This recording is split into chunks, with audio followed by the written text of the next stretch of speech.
Okay, essence of dependent origination mantra.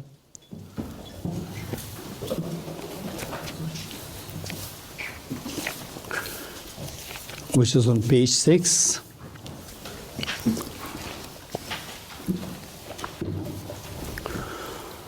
Om ye dharma hetu prabhavam hetum tesham dathagato yavatat tesham chayo nirodha evam bhakti mahashamanaye sva. Om ye dharma hetu prabhavam hetum tesham dathagato yavatat tesham chayo nirodha evam bhakti mahashamanaye svaha. Om ye dharma hetu Chandatagato yavatat tesham chayo nirodha evam bhakti mahashamanaye svaha. All phenomena arise from causes. The causes are taught by the Tathagata. The cessation causes as well is taught by the great seer. Sangye Shuddha Soge Chonam La Chanjo Bando Dane Kyapsuch Tage Jinso Kebe Sonam Ki Dola Penjir Sangye Drubaresh. It is on page 4, the first verse. Sangye Shuddha Soge Chonam La Chanjo Bando Dane Kyapsuch Tage Jinso Kebe Sonam Ki Dola Penjir Sangye Drubaresh. Sangye Shuddha Soge Chonam La Chanjo Pardo Dane Kyapsuch Tage Jinso Kebe Sonam Ki Dola Penjir Sangye Drubaresh. I go for refuge until I'm enlightened to the Buddha, the Dharma, the Sangha. By my accumulations or practice of giving and so forth, may I become a Buddha to benefit all sentient beings. I go for refuge until I'm enlightened to the Buddha, the Dharma, the Sangha. By my accumulations or practice of giving and so forth, may I become a Buddha to benefit all sentient beings. I go for refuge until I'm enlightened to the Buddha, the Dharma, the Sangha. By my accumulations or practice of giving and so forth, may I become a Buddha to benefit all sentient beings.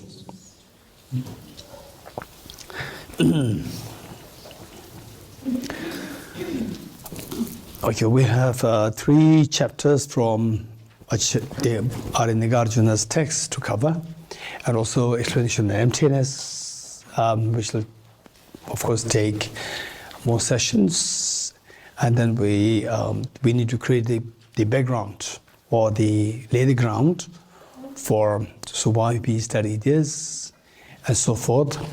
Are the connecting what we are studying with the purpose. So therefore it can be, for some of us it can be a little daunting, it can be a little intimidating, it can be a little heavy. I would suggest that don't worry that it's too heavy, I don't understand anything, and look at group discussion, all others, they are doing so good, they're so knowledgeable. So in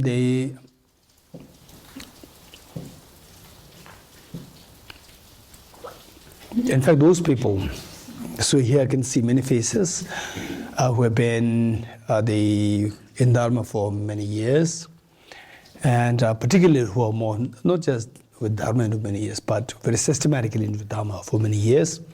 So no doubt their knowledge is going to be very good and very systematic. And you can ask any question, they have some very sensible answers to give. So with this, particularly the newcomers, you may feel a little the demoralized, thinking that I don't know anything.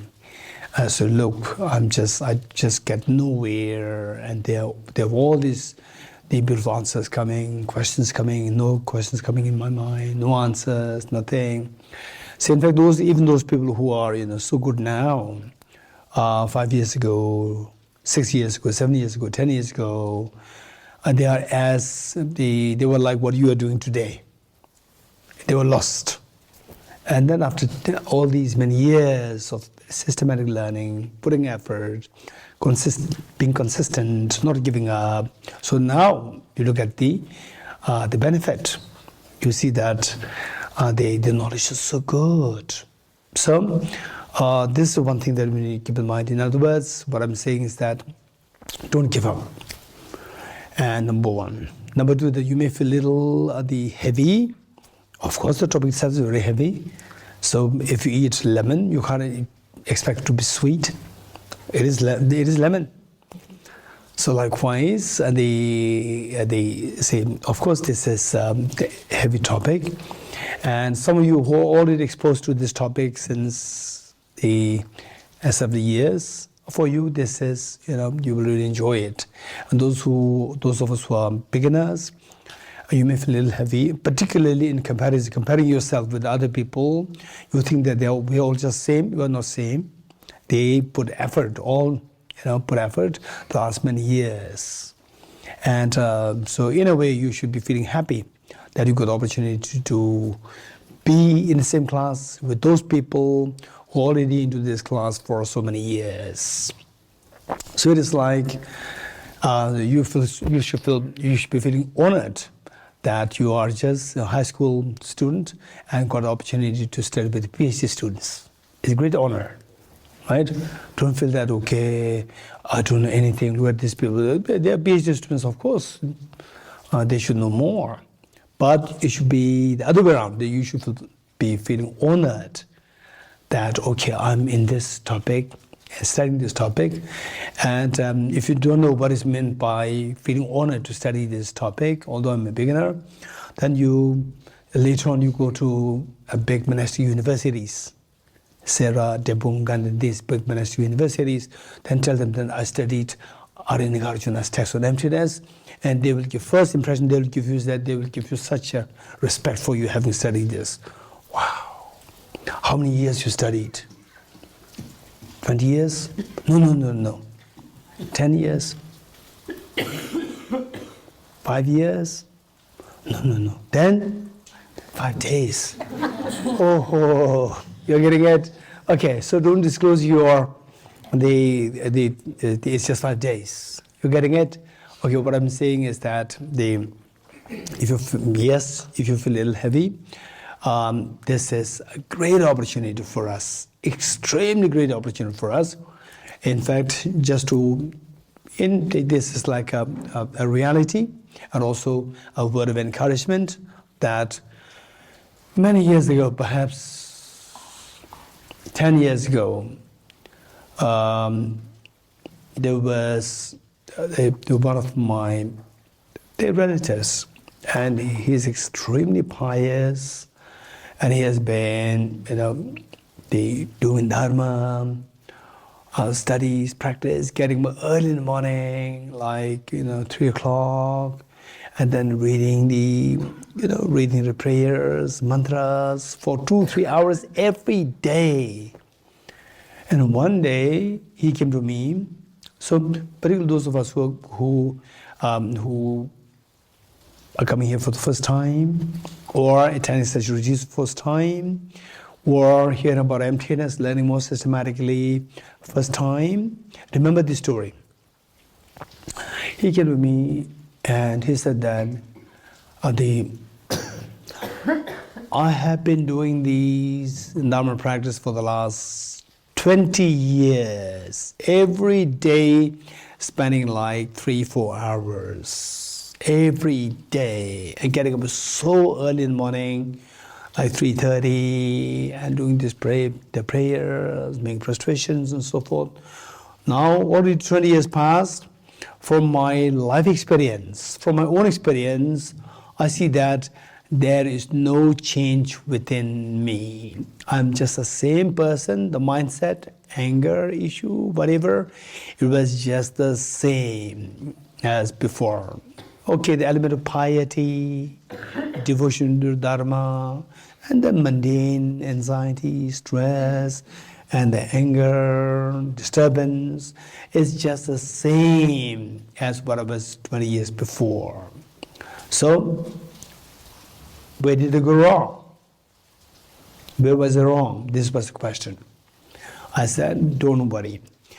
Just tell me whatever you've been doing per day, what recitation, what prayers you've been doing, just give me a list.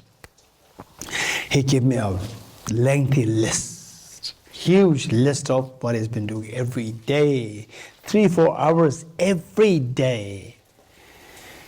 And then I cut down many of them. I said that it's good that you've been reciting these things, but it's not a ritual. It's for your personal growth. Now that you have realized, even realized that nothing has changed, no change occurred within yourself, that realization is the first step to realization. Actual realization, first step. That's amazing. If you don't discover this, you will never come to me. If you don't discover this, you will never come to me. You will never ask this question, and then you will never get this solution. So what I did, I just did check out many of the things that he was reciting, and I said that just identify those things which you took as a commitment from your teachers, like His Holiness Dalai and so forth, as commitments. So I could see which are the commitments, and I take them. And I said, do these things. So these will give you, and this will take you about like 1 hour, not more. The remaining 2 hours, of the 2 hours, 1 hour you use for studies, 1 hour you use for your meditation. So, 1 for your commitment recitations, 1 hour for your studies, 1 hour for your meditation. So I taught him how to meditate, what to, and then, meanwhile he was also doing the studies. So here, yes, Tibet House, we have brought the Nalanda certificate course, Nalanda diploma course brochures are here. So those of us who are not exposed to that, feel free to pick them up, collect them up. So they will be doing this in the next session. And the study, this is so important, so important.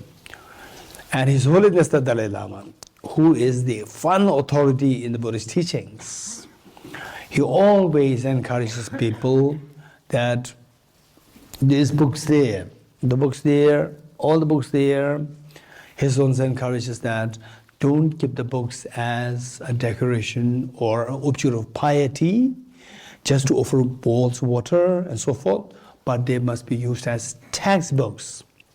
And why we keep them there is to show respect.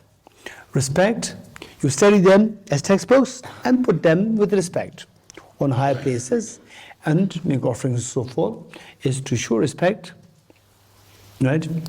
So it doesn't mean that don't respect, bring them down like a textbook and then put it on the floor. There's no connotation. Respect the way we do here, plus use them for your, like a textbook. Use them to grow your mind. Okay. So with this, that the systematic studies, this is so important. And then what we did was that I said that I'm going to do my personal retreat, 1 month personal retreat. And he said that, then I'll join you. I said, come. If you come, then what we'll do is that initially the plan was that I'll do my own cooking, he'll do his own cooking, and then every day we'll meet for 1 hour class, and for him to have if he has any question on his meditation, which I instruct, he will then bring them up, I will clarify them. 1 hour, and then he go to his own room. I go to my own room, do a personal practice, and finally, because of some situations, finally he ended up cooking for both of us. And then the 1 hour we meet for class as well as for discussing on the issues of the practice that he's doing. 1 month, believe it or not, what he said is that this 1 month is more productive than the last 20 years of him doing this, his recitations, prayers, getting up early in the morning. 1 month is more effective than the 20 years of his efforts. So his efforts, are they wrong? They're not wrong. But the efficacy is not there. It has not been efficacious for the reason that there's no proper blueprint. So with this 1 month, he knows what to practice. He knows why to practice, how to practice. So then there is some very steady the progress in his practice. So likewise, for all of us, study is so important to create a blueprint of your Dharma practice. Okay. So it's going to be quite intense, and then with the group discussions, particularly I would request those seniors meaning those who have been into Dharma, more systematic studies, to make sure that be sympathetic towards the newcomers. Let them ask questions, and then you can contribute. And don't try to yourself ask questions, go too deep. And the moment you ask questions, of course, your questions are going to be much more qualitative and more deep. And newcomers will be lost, and they will not be encouraged to ask questions. And if they don't ask questions, how will they grow? And they will feel demoralized. And perhaps, the way I said yesterday, of course, with the best of your intention, learn yourself and to make a contribution. It may not become a contribution, it can become a disservice. Instead of service, it can be disservice, because these people in future, they may feel intimidated to come to retreats. But the retreats, again, the group discussions happen, and if I don't go there, then it's not allowed, it's compulsory. If I go there, I feel so heavy, and the people, they debate, argue, fight, and mental, some kind of aggression also comes up, and sometimes being contemptuous, looking down upon somebody else, and so forth. So let's create the group discussion, the environment, a very friendly environment, very accommodating environment. So this is what I'd like to request. And particularly, of course, the newcomers, some of the newcomers, they may be, who are a little more intelligent, more outspoken. When they do that, particularly those who are already into Dharma for many years, with these retreats more, you try to manage it in a very nice way. Because when you speak something sensible, and then the newcomers learn something from you, they'll feel that I've learned something. And those people who speak too much without any substance, they'll know that, how the people receive what I'm saying, they don't receive it, but what she's saying, what he's saying, the others receive so well, and then the person will calm down. Right? Those who speak more without any substance, they will come to it, because it's just 1 hour. And the one person can speak for like 10 minutes, 20 minutes. It's so much waste of time. Okay. This was actually what happened in one of the retreats. There was one gentleman who was totally new to Dharma, and the group discussion 1 hour, he speaks for about 40 minutes. He speaks, some example, again he speaks, he's dominating, and there's no substance. Of course, how can one have substance when it's totally new to Dharma? So when you're new, let others speak. If you ask a question, ask a question. Then let others give the answer, those people who are already there. And then there was one gentleman who is extremely good in Dharma. And he was remaining silent, just listening to this newcomer who was dominating. He's just listening like this, and sitting there for 1 hour. And he has to sit there because it's a compulsory. And he knows so well. And he can really benefit the whole group. And I was just, from the windows, I was just, without their knowledge, my being there, like a spy. I was going around. Then I know that this gentleman, he was remaining like as well, he didn't know anything. Someone who didn't know anything was as well like the main character. And then I didn't say anything. Then privately I called this person who knows the dharma so well, who's very bright, not only bright, also very compassionate. I called him. I said, if you don't speak, it is your mistake. You are harming other people. You have to speak. You have to speak. You don't have to. You will not fight. I know. You don't have to do anything. Just give your thoughts. Give the answers, and everybody's time will not be wasted. Otherwise, if you don't speak, people who know, if they don't speak, people who doesn't know just dominate, then everybody's time will be wasted. I told him, and then the next time, again I was going around, and they were inside the room. They didn't know my presence, and I was observing, and then the same gentleman, he was dominating, and this man, he raised his hand, and then everybody knows that he is very good. And everybody felt relieved. And then he gave the answer. Again, after some time, when the person was dominating, again he raised his hand, he gives the answer. Everybody felt so relieved, and gradually the other person, they came to know that he did not really know anything. And then this person has so much things to say. And then gradually everybody started to speak. So this is how, it doesn't mean that those beginners don't speak. This is not the connotation. The questions that you have, you must bring them up. You must bring them up.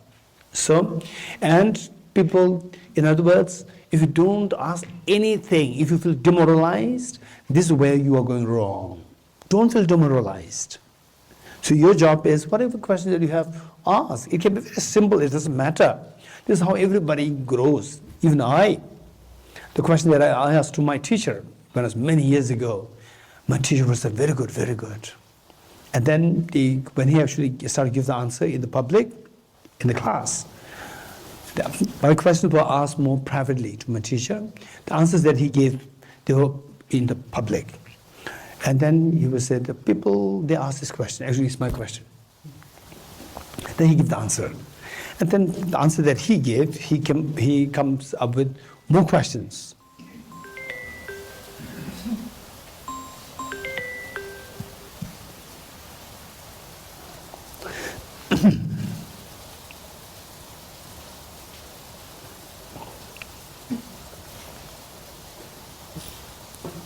Okay, so he comes up with just very simple question, very complicated answer given, and more complicated questions came up, which he came up with.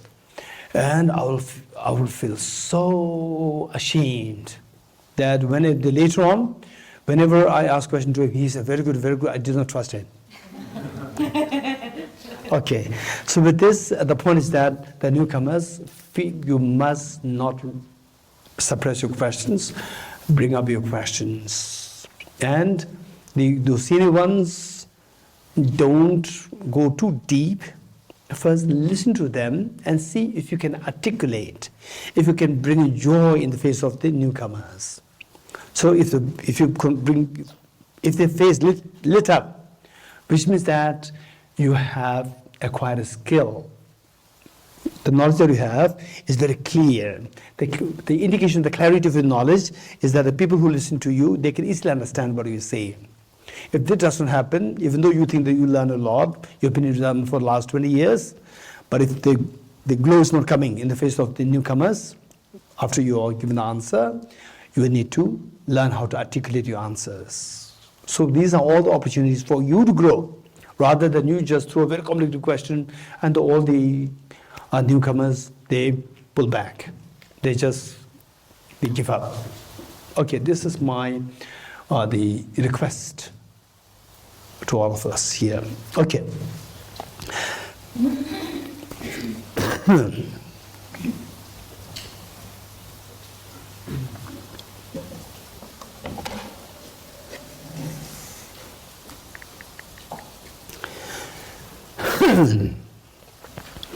Okay, but this is so important for us that I can directly go into the technical subjects. It does not help.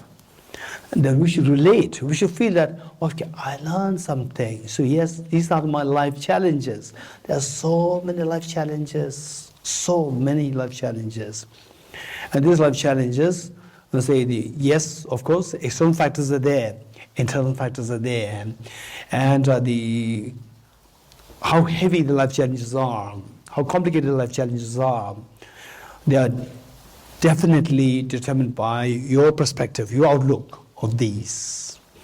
And when you learn the skill, how to look at things very lightly, how to look at things in the form of dependent origination, how to look at things from the two angles, external factors, internal factors. Internal factors is within me, external factors are there. Okay, let us all stretch your two hands out. Do what I'm doing. Okay, now, one hand. Okay, don't slap somebody else. Okay, so what we see is that this is the reality. You, me, everyone, any problems going in your life, any problems, say for example, like say in your family, complication with your children, complication with your husband, wife, or any relationship, or say the problem with the weather, rain. In Delhi, people crave for rain. Here, people curse the rain. So any problem, let us not say, oh no, that's too much, you curse the rain, right? No, don't push yourself. Don't be harsh on yourself. Be kind to yourself. Don't be harsh. If I'm not being harsh, then how can I, I pamper myself. The more you pamper yourself, the more you pamper somebody, the person, you are actually imprisoning the person. The person becomes weak. If you pamper the person too much, the person becomes weak. This is not at all good for the person. So let me say this. Some of you already heard this, which I think one of the kings of the emperor or the rulers of Dubai once said, this is so important. Don't over pamper yourself. And pampering too much of anybody else, yourself, others, you're not actually helping, you're harming the other person. You are making the person weak.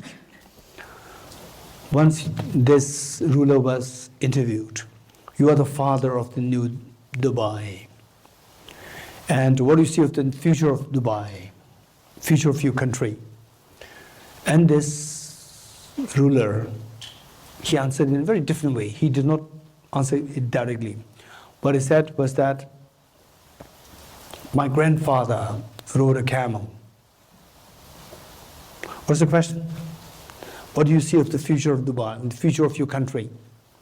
He said, the answer is bright, not bright, no. What he said is, my grandfather rode a camel.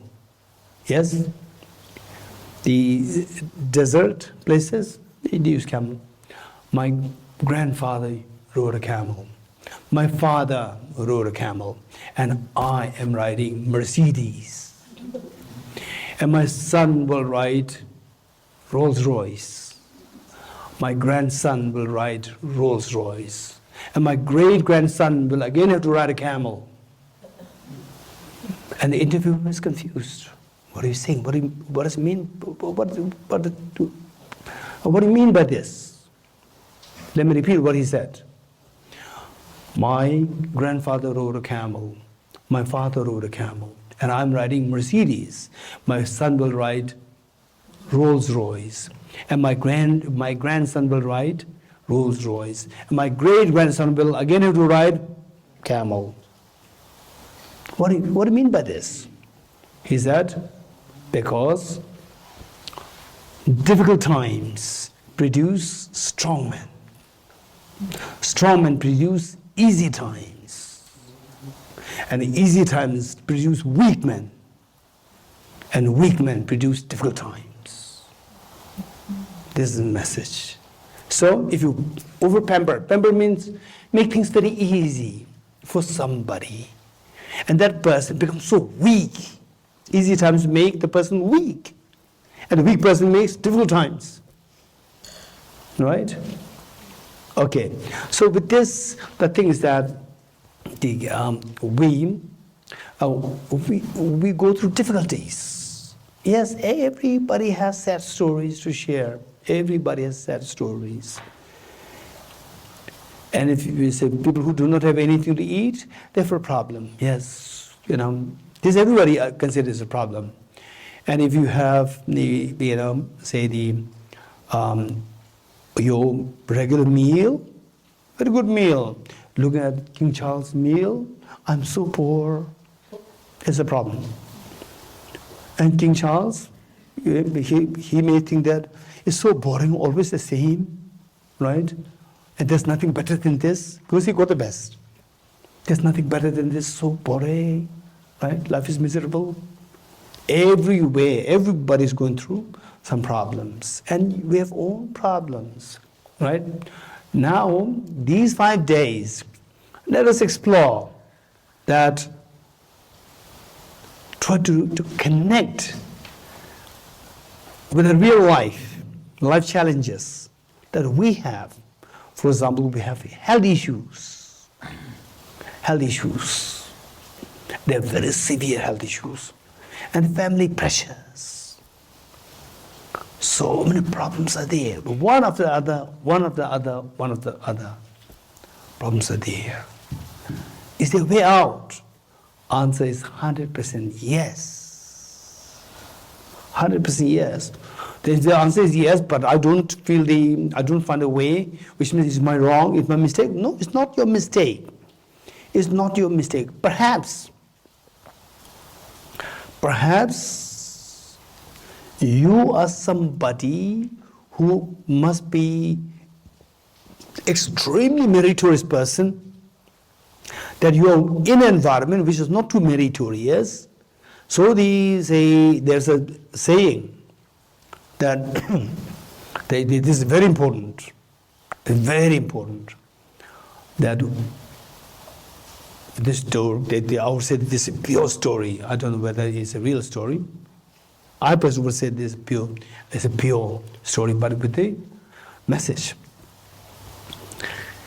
Every year the king used to seek advice from astrologer, advice on what he should do for this particular year. And the astrologer said, oh, this year, at this time of the month, the rain is going to be the rain which comes in contact with anybody, whoever comes in contact with this rain, meaning rainwater, you drink it, the person becomes crazy. So the king, you should be careful. Make sure that you're well. In those days, there's no running water, even the running water. The water, there must be some reservoir there, or from the glaciers and so forth. So your water source must be blocked from the rains pouring in. So what he did, he asked the ministers to cover his well. Well, it has the water, but from the rain should not get into this. And the ordinary people, how can they cover? They don't have this facility. So what happened? That rain affected all the people except the king. So everybody was mad. The king was not mad. And everybody saw the king as very different. right? Everybody said something's wrong with that king, because they all sing so well. They're all crazy. All the subjects, they sing so well with each other, right? Somebody says this is a key. Everybody laughs, right? What's there to laugh at? If I say this is a key, everybody laughs, and somebody else laughs. What's wrong with you, right? So, king started to suffer because the whole subject started to see him as crazy. So he also drank the same water. You're getting it? So your family, the community that you live in, and you may be like the king, who is normal, and your family members, they are a little crazy, and they may see that something is wrong with you. Actually, it's not wrong, right? Doesn't mean that you have to drink that rainwater. Don't drink it. You're right. And nowadays, this is a time where we are very fortunate. There are so many places, there are so many good people, there are so many teachers to turn to. It's not that you are the only person left, who everybody sees something wrong where you're not wrong. Don't think like this. And this is so important. You have to identify your good potential, your potentials as potentials. And sometimes when it's surrounded by the inhospitable environment, they may see something wrong with you. Actually, it's not you who's wrong, others are wrong. You're getting it? So the point is that, but then how can I prove that to them that they were wrong? You don't reprove. So first of all, you need strength. You need strength to continue yourself, to continue. For this, they say, like, for example, we say, Buddham Sharanam Gacchami, Dharmam Sharanam Gacchami, Sangham Sharanam Gacchami. Also, when we take the aspect Buddha said of how, we say, I go for refuge in the triple gem. I confess the negativities individually. I rejoice the virtues of all the beings. I hold the precious Buddha in my heart. When we say this, first line is, I go for refuge in the triple gem, which means that I take the support of the triple gem. You're getting it? I take the support of the triple gem. So likewise, we can take support, the strength. We can gain strength from, there are people who are extremely kind, so sensible, extremely kind, and who really knows that you have a potential. So don't feel yourself alone. Don't feel yourself alone. You're not alone. There are always good people there to support you. This is so important. And then meanwhile, keep growing. Keep growing. A little friction here and there will be there. But from your side, keep growing. Once you grow, your mind will become very strong. Nobody can affect you. You become like a Mount Meru. Once you become a Mount Meru, even the wind, the strongest of the tempest, the wind, whirlpool cannot affect Mount Meru. You cannot be affected. Okay, this is what I will share with you. Okay, so this morning we're talking a little bit about the Buddha nature. So what is Buddha nature? In simple terms, what is Buddha nature? Is that how many of you in your life, once in a while you have experienced genuine joy, very profound joy. Presents? Once in a while, profound joy. Okay. In fact, yes, I personally feel this joy. One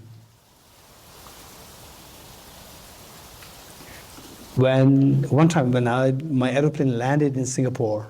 Anyone from Singapore? Okay. When my flight landed in Singapore, for no reason, somewhere from within inside, there's a tremendous peace and joy coming. In anything, even the music being played in the airplane, going out, there's a very extremely gentle music being played. They're all seen as triggers to trigger this extremely peaceful, pleasant feeling within me. And you know why? This is not because of this environment. It's because of And of course, when you get there at the baggage claim, you see the announcement that they put up there is very scary, right? The joy instantly. Anyone with drugs, the penalty is execution. That was the announcement in Singapore. Yes, you don't find drugs in Singapore. You don't find drugs in Singapore. This is what you find there. So what I'm saying is that this joy, this extremely profound joy was coming because there were people waiting there in the airport to receive me who have a tremendous love and affection and want to learn the Dharma. I know these people there. Because of this, knowing that there are people who are so eager to learn the Dharma, who are so pure at heart. So this gave me such a joy. Okay, this joy is coming from where? From inside. External factors are the triggers. The joy is coming from inside. Okay, let's say, how many like momos? Raise hands. Be honest. Momos. Come and see you like. You like, you don't like. Raise hands. Okay, Ishila, you like? Raise hands. Okay, the girls there, you like? Good. Young Bella? The gentleman there, you like? The gentleman here, over there, you like? Okay, so let's say that first momo, right? You like it? Extremely delicious. Second momo, amazing. Third momo, oh, good. Fourth momo, okay. Fifth momo, okay. 7, 8, 9, 10, okay, now I'm full. No, you have to have it. Then 50th momo, please. You're getting it? Tell me which is more delicious, the first piece or the 50th piece? First piece. So the first piece we keep the last. 50th one we eat first. No difference. No difference. You're getting it? Object per se, that is not the joy. Right? When you eat it first, the joy is coming. The same piece left the 50th. As the 50th, you eat it, it will not give this joy. So the object per se is not the joy. We see the joy is outside. This is a small children's way of looking at things. Therefore, ordinary people are referred to as the childlike people or childish in the text, referred to as Shiva. Shiva means childlike or children. Children meaning that they see the joy, miseries, all these things as external. Okay. But then yes, when you have the first momo, there's a tremendous joy coming. Where is this joy coming from? It comes from where? From the momo or from inside? Somewhere from inside. You're getting it somewhere from inside. So what is that inside? If you open, you will not find it. But it's there. That is known as the Buddha nature. This is a true nature of mind. And some of you may ask me a question. Likewise, somebody irritates me, anger also comes from inside. So anger, is that the Buddha nature? It also comes from inside. Okay, so these questions you have to ask. You have to ask. So the anger arises because, say, the gold, when mixed with the mud, inside the bag, right? Inside the bag, when you take out, the gold comes out. When you take out, sometimes the mud comes out. You're getting it? Mud also comes out, gold will also come out. But this mud is not the true nature of the gold. You're getting it? Mud is the adventitious nature. Remove the mud fully, then only the gold is left. So the anger that comes out, that is not your true nature. Remove the anger, all these, then the pure joy will come all the time. This reservoir of the joy is inexhaustible. This inexhaustible treasure, right? Say in Buddhist context, there's always a mention of what is known as the inexhaustible treasure. The real inexhaustible treasure is your Buddha nature. where your joy keeps coming out, if you know how to retrieve that. Okay. So with this, we have to know that each one of us, we have this potential. And the point is that we, sometimes, we tend to grow older, and then we tend to, alive, tend to just go waste. So we should be wise. And sometimes how our life goes waste, it may vary from people to people, individual. In some cases, say you're being influenced by bad companions into drugs, alcohols, and so forth, and then this one, and then it's not that in your mind, I'm being dragged by these people. No, I don't want to go. You have to come to the pubs today. You have to come to the nightclubs today. Nobody says this. No, what are you doing? I'm doing the Bodhisattva retreat. I'm doing the what? Emptiness, wisdom, emptiness teaching. What? It's very boring. You're always talking like this. Well, come today. Okay. So this is how we are being influenced by bad people.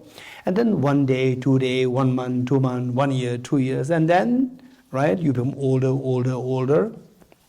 Okay, and this is how we waste our life. 1. Number 2 is where I'm very busy with my life. I'm very busy. Yes, you are busy. Yes, very busy, right? I'm very busy. I have this thing to do, that thing to do, and so forth, and really busy. But age will not stop. Oh, you are very busy. I'm very sorry. I'll just wait for you. The age stops, right? No, age continues to make you older, right? And then finally, what's left? You may have some extra money there, and you may have got some promotion, right? And then when you die, you cannot take the promotion with you. You cannot take the money with you, right? This is the meaning of you have wasted your life. Number 2. Then number 3 would be like, say, oh, I'm very busy. Why? Why you have no time for this? Oh, I have to take care of my laundry. Laundry you can do any time, not necessarily during the class. Oh, I have to I miss my holiday. I have to go for a holiday. Of course, you can go for holiday anytime, not necessarily at the time of the teaching or like this. So you need to know the priority. We need to learn how to prioritize the dharma over the mundane activities. Number 2. Then number 3, the next is the pressure from the family, pressure from your community, and so forth. Okay, so these things happen, and then some people, they give up. No need to give up. So of these, I would say that this one, the pressure from the family, pressure from the community, and so forth, taking it more serious, still you can come out. Your life is so precious. Don't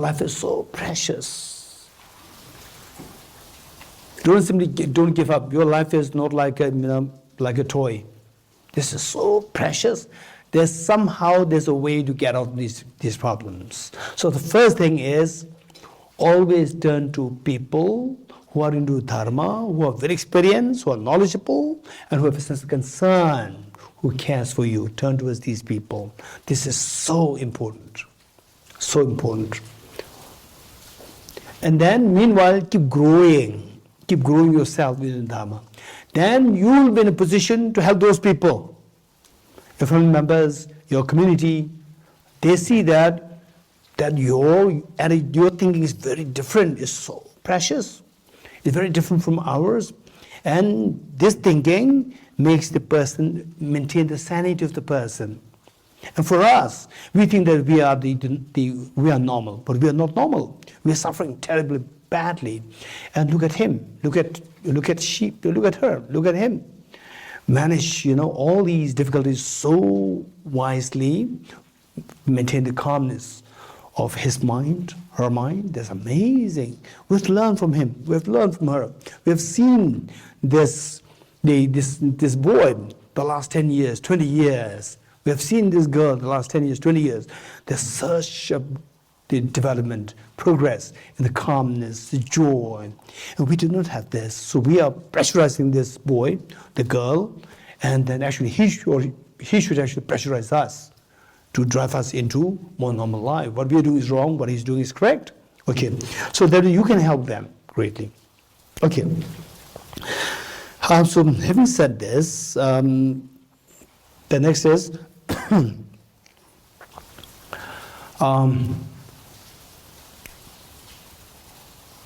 thinking about your life challenges. This is so important. Finally, I remember my teacher, Venerable Genlam Rinpoche, very close by here.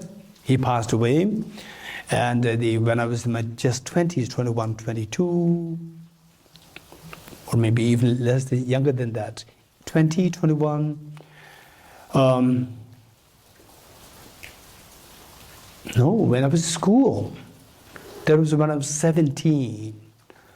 And in Tisdale school up there, some of you came with me yesterday. And in the mountain top, there were some hermits, and one of them, my teacher was there. At that point, I was just a regular school boy, and I did not have anything to do with these monks there on the mountains. And some of my senior students, seniors, 1 year, 2 years senior, they used to go to visit this hermit, who later came to be my teacher. Hermit, almost every Sunday, weekends, they used to go there to seek advice from him. and those days, I was so fascinated. I was so, caught up, trapped by physics.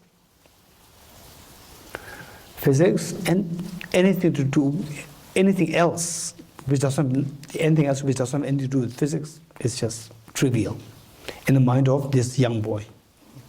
For physics is everything. And I started to have very scary dreams every night, one after the other, one after the other. Very scary dreams. Because I started to ask questions. How can we say that? So being in physics, relativity theory, quantum mechanics, being introduced how to ask questions, how, why, what, which, so forth. Then I started to ask questions to dharma, related to dharma, to the people around, elders around. Hardly I could find anybody who can give the answers, satisfactory answers. Except for Venerable Geshe Dorji. He was my Tibetan teacher, and he would give very satisfactory answers to all these questions. Except for him, we see that everybody was following more like ritualistically, not knowing the rationality behind. And then because of this questioning, right?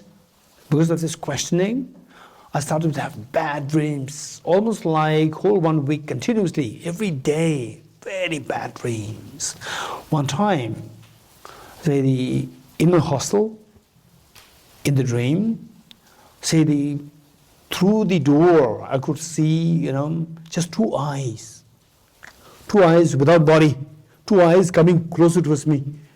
Very scary. And then in the room, there was a small altar, and I went to take shelter, refuge under the altar. And the altar was blocked by a black cloth, saying that no, don't come, right? No refuge, don't come, right? So you have been questioning. You have been questioning the authenticity of the dharma and so forth. You have lost faith in dharma. So now, no, we cannot give you refuge. Like the black cloth simply covered the altar. What altar we have? As a young boy, with maybe the picture of the Buddha or his sons, the Dalai Lama. That's it. A frame, some pictures. That's it. And that was just every day, one after the other, no break. Then I thought of, okay, I need to meet this monk, who my seniors would go to. And there was one particular senior boy, and I sent a message to him, through him, later to become my teacher, to give me that I can have an appointment with him. Then he said yes. So the appointment was fixed, and they could go freely, and I saw the appointment. And when I got into his small hermitage, and when he saw this young boy, I don't know what kind of introduction my senior gave to the teacher, that he's very bright, he's into physics, into science, he's the top student, and he has questions. So, all these things must have fed my teacher with the introduction. And when I entered his hermitage, my teacher seemed to be a little uncomfortable seeing me, little serious like this. And he not ready to just, openly embrace, because this boy can be very cynical, right? Very cynical. And very smart or intelligent, and very cynical about dharma. So he's very serious. And I'm not at all cynical. I just came with a very pure heart, out of, with not to demean dharma. I came there and he sensed it. And then he instantly relaxed. He relaxed.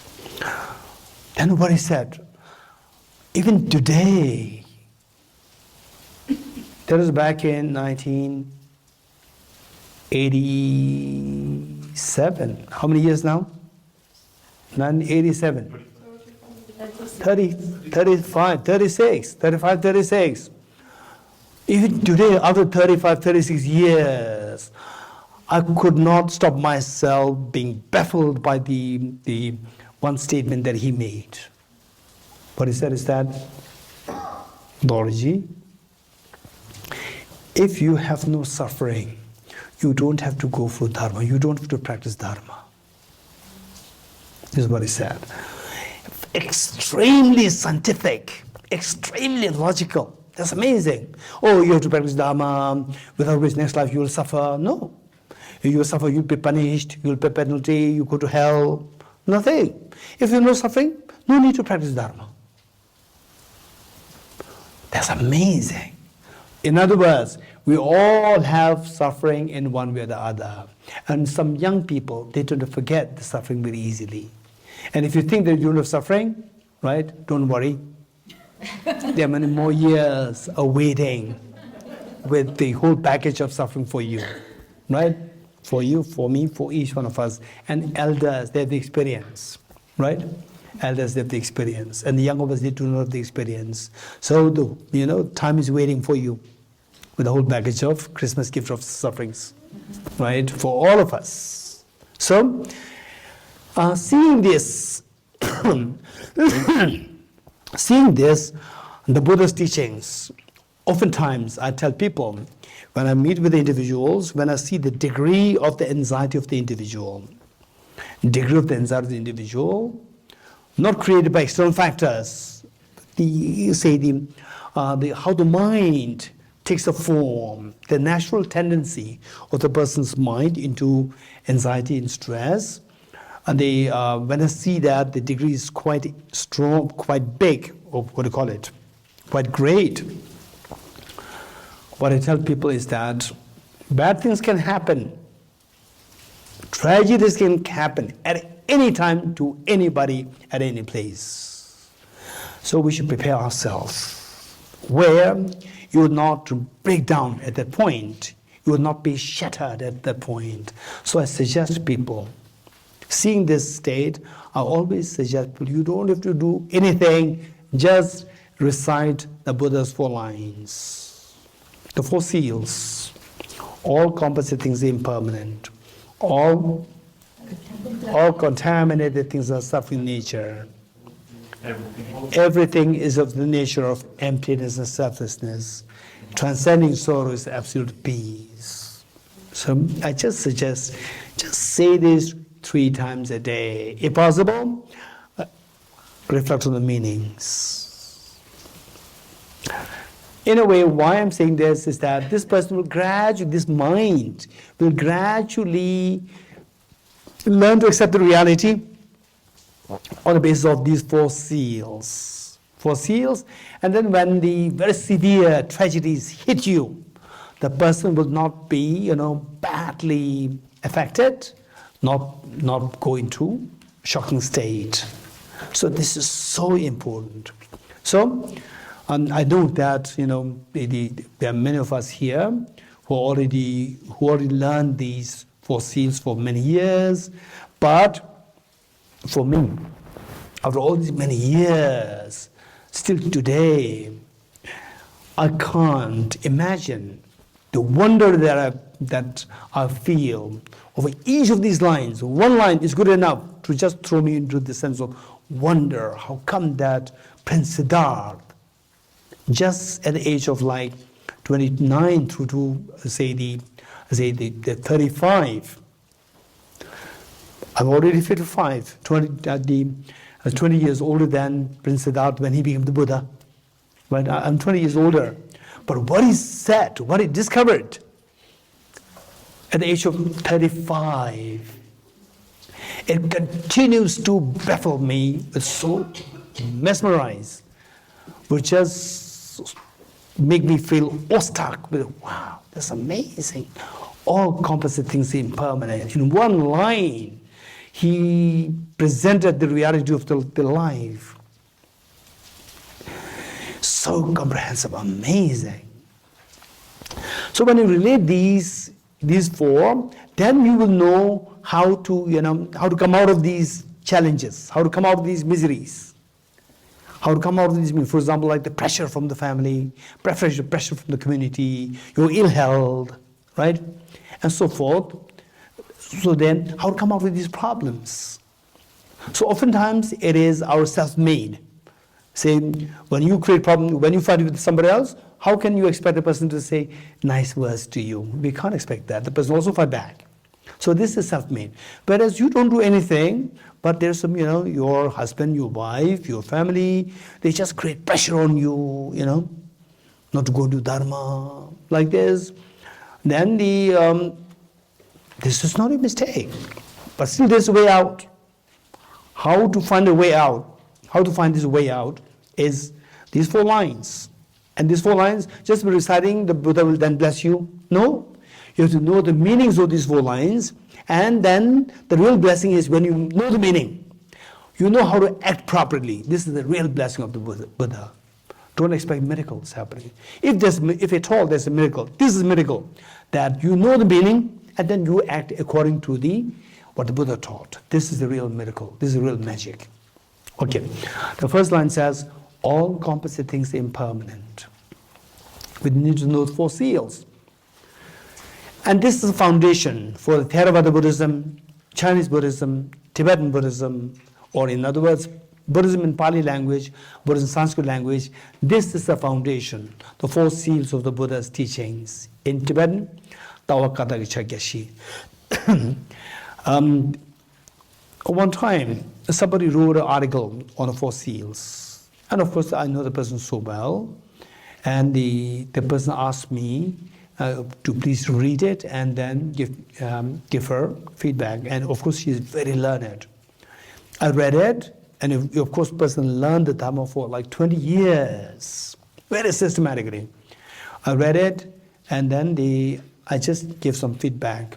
And the person came up later and said that, I did not know that these connotations are actually there. You're getting it? So what I'm saying is that even though we are into this, the force, you know the forces so well, you learned this for the last many years, doesn't mean that we really know the full import of these 4 lines. You getting it? So 4 lines, we need to know individually, the meanings, and the links. If you don't know the links, sometimes, if the great scholars, they can explain to you each of the 4 lines, but they don't know the link. They're not aware of the link. How the first one is linked to how the second one is linked to the first, how the third one is linked to the second, how the fourth one is linked to the third. Okay, this is what we need to keep in mind. So with this first one, so all composite things are impermanent. All composite things are impermanent. So impermanence, that we are talking about, is of two kinds. And oftentimes when you go through a very low state of your mind, of course we all have that, those days when you go through a very low phase of mind. For example, like say, recently when I was in Serbia, I asked them, and I also like to ask the same thing to all of you here, that in the winter, when the day is short, cold and foggy and wet and wind of silence, your mind also goes down, so heavy, sad, for no reason. How many of you had that experience? Raise hands. Okay, some of you breathe so heavily.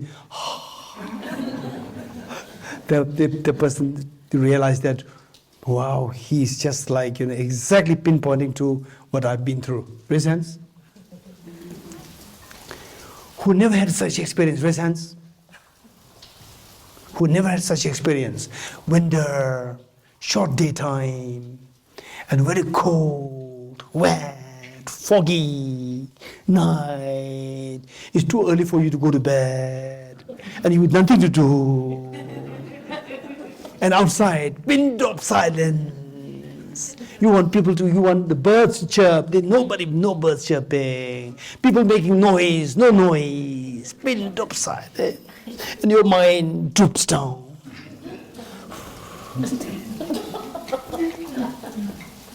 Okay.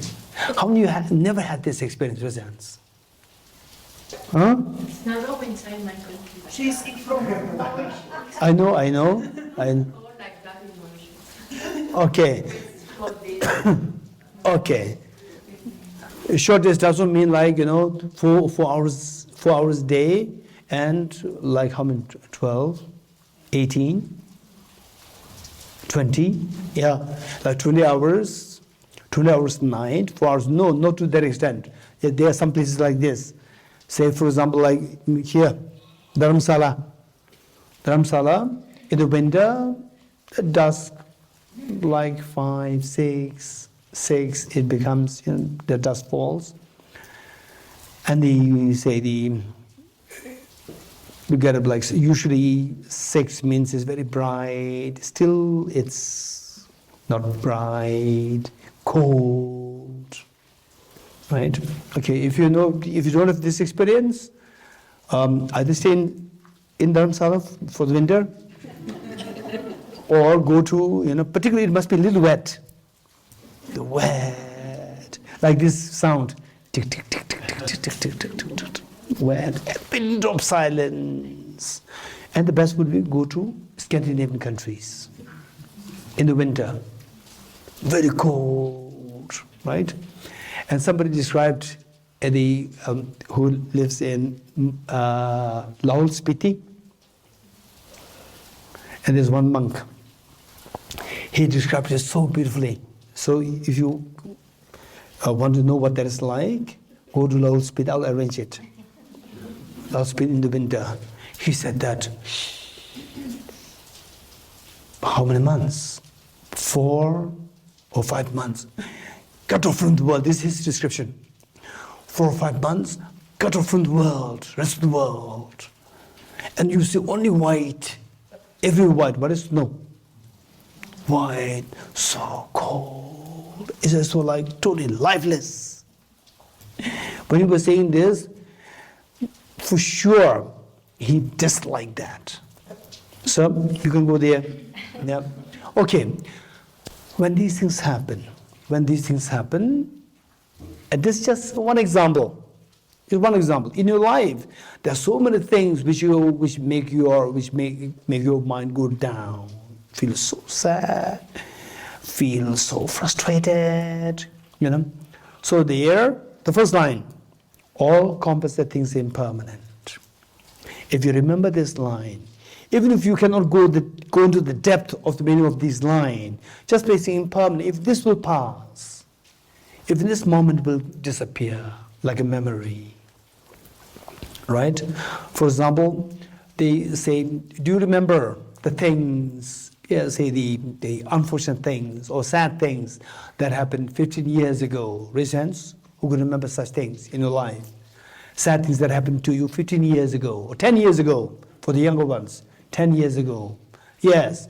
Now when you think back in time, it doesn't really affect you. No, it's just a faint memory. It's gone, impermanence. So that's very helpful. You think about this. One day, you know, but what's so important is that we have to keep growing. When you keep growing in your Dharma knowledge, never give up.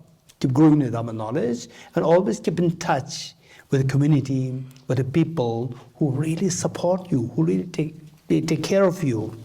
Keep in touch with them. Over time, your growth inevitably happens. And then over time, when you reflect back in time, what happened 10 years ago, 20 years ago, they're just like a very faint memory. It doesn't really affect you. So this prospective event to happen to you after 20 years, you can think of them now. Oh, one day this will also become like a memory, just a faint memory. Will not affect me. It'll be great healing for you, number one. Then now to go into depth, all composite things impermanent. When you think about okay, also I like to share these things. His Holiness the Dalai Lama in Tibet, when he was just in his 20s. Just in his 20s, just imagine a 20-year-old boy, 21-year-old boy. Just imagine.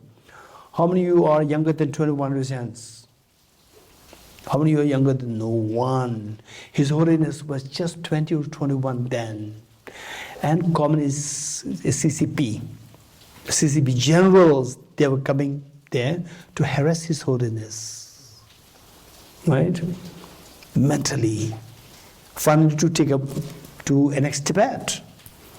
And they sometimes talk nicely, sometimes talk very brutally, and so forth. And then his ministers, 2 prime ministers, they were standing by His Holiness very courageously. They are all, of course, the elders. They must be in their 60s.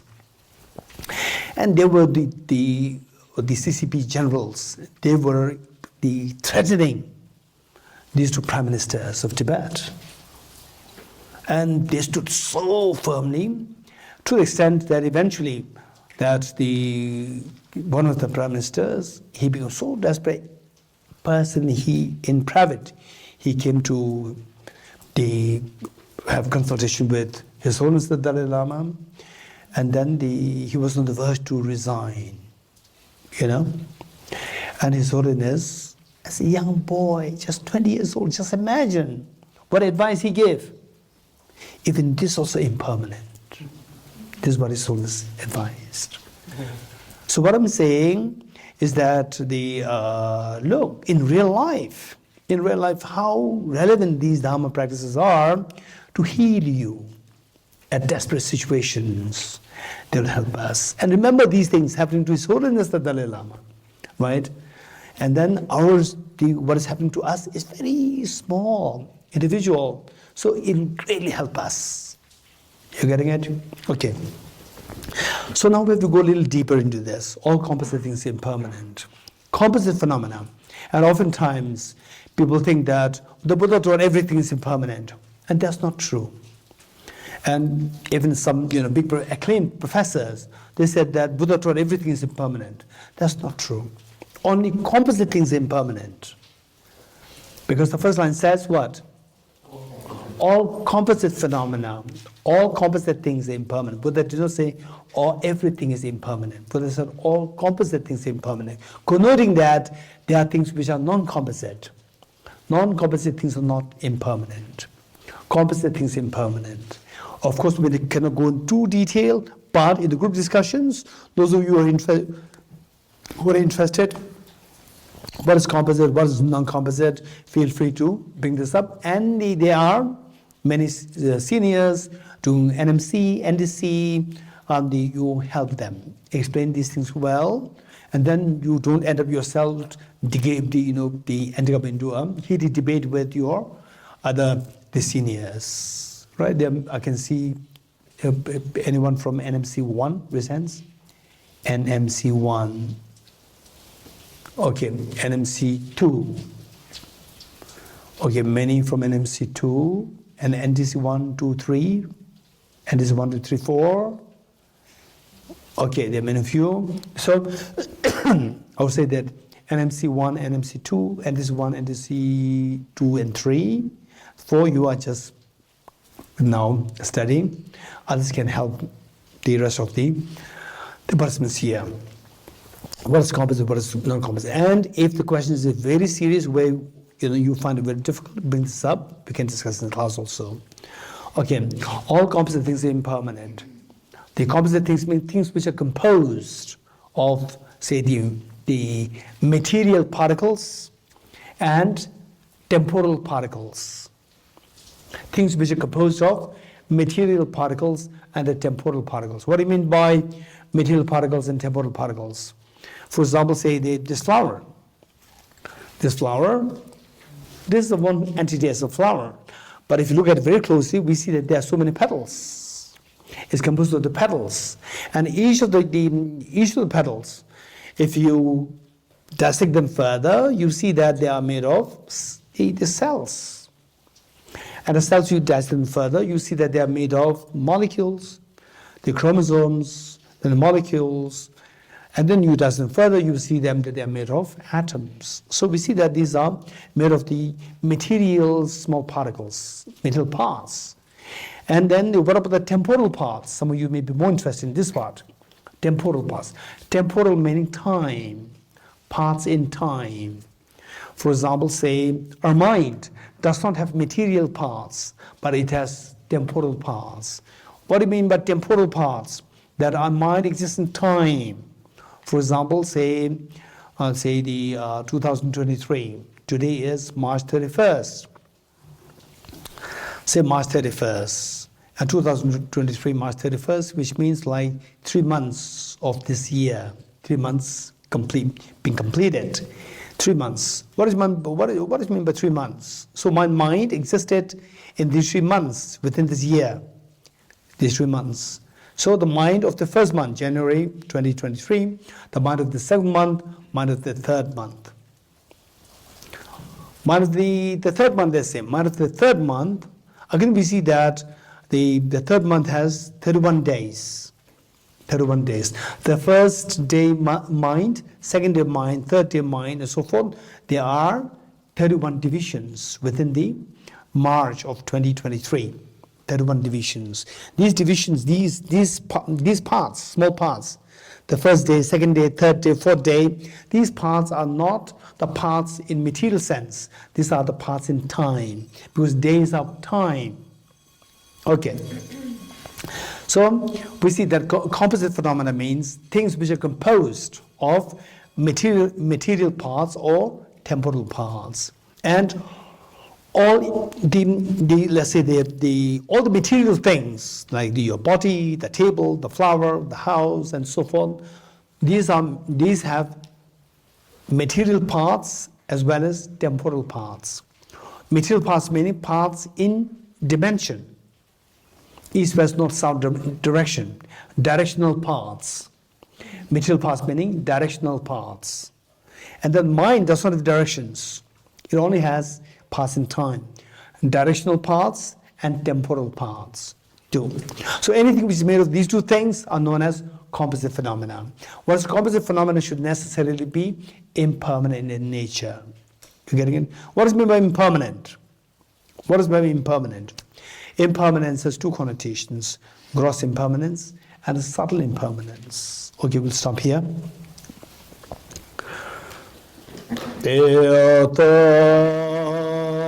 Oh Om Gati Gati Paragati Parasamgati Hatyata Om Gati Gati Paragati Parasamgati Bodhisvatyatam Om Gati Gati Paragati Parasamgati Bodhisvatyatam Om Gati Gati Paragati Parasamgati Bodhisvaha.